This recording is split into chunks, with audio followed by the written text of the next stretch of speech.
Columbine is a flower rich in symbolism. Its botanical name, Aquilegia vulgaris, comes from the Latin aquila, for eagle. Its common name, Columbine, comes from the Latin columba, for dove.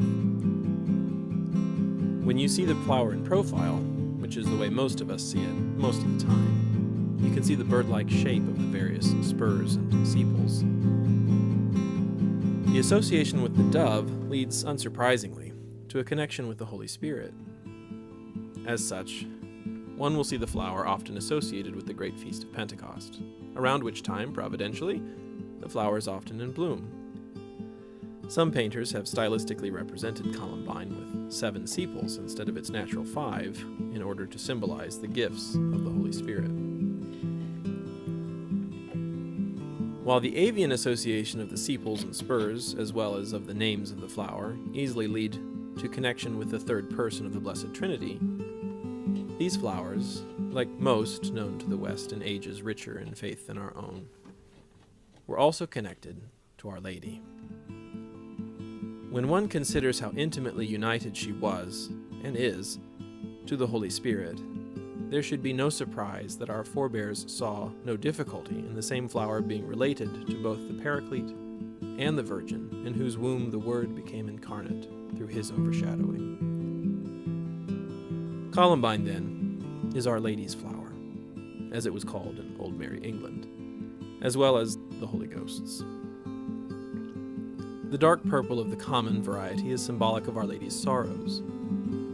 In French, the flower's name is related to our English word, melancholy.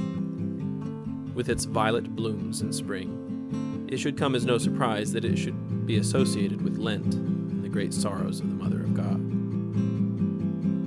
But there is another, happier association of Columbine with Mary, on her errand of charity in the joyful mystery of the Visitation. According to legend, these beautiful little flowers bloomed wherever Our Lady's foot graced the earth on her journey to aid her cousin, St. Elizabeth, in the last trimester of her miraculous pregnancy. It has, therefore, earned the lovely title of Our Lady's Shoes. In that meeting, the precursor leapt in his mother's womb when he heard Our Lady's voice, as the 4th verse of the Ut Queant Laxis so beautifully puts it.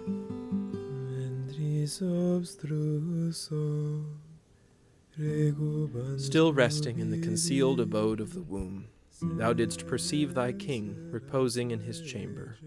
Thereupon both parents, by the merits of their son, revealed hidden things. Just as St. John recognized the divine word through Mary's voice, so the earth recognized his presence wherever Mary's foot touched it. While St. John stirred in his mother's womb, the earth sent forth flowers to honor the coming of the Redeemer. It may be that the drooping blooms of the Columbine are forever looking down gratefully at the ground graced by the feet of the maiden mother whose yes marked the beginning in time of the redemption of the world. Though I have carved the profile of the flower on my traveling work chest, for instance, it seemed appropriate to reference the Visitation for a chest that I take on delivery days.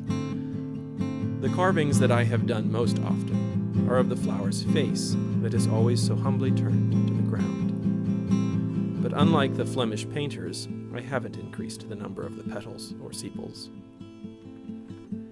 At St. Bernadette Catholic Church, Columbine blossoms adorn the sections of the communion rail nearest Our Lady, the doors that flank her statue, and the doors that flank the crucifix. These flowers will take on different significance during different liturgical seasons. In May, Mary's month, in which we understand that all the flowers are blooming for her. June, when the Nativity of St. John the Baptist has been celebrated since antiquity with all its floral associations. And July, when the Visitation was liturgically celebrated since Pope Urban VI instituted it in the Roman calendar in 1389 in hopes of ending the Western Schism by Our Lady's intercession. They may conjure thoughts of the Visitation and Our Lady's immeasurable charity. In Lent, they will speak of Our Lady's profound sorrow. In Whitsuntide, They will symbolize the great gift of the Holy Spirit.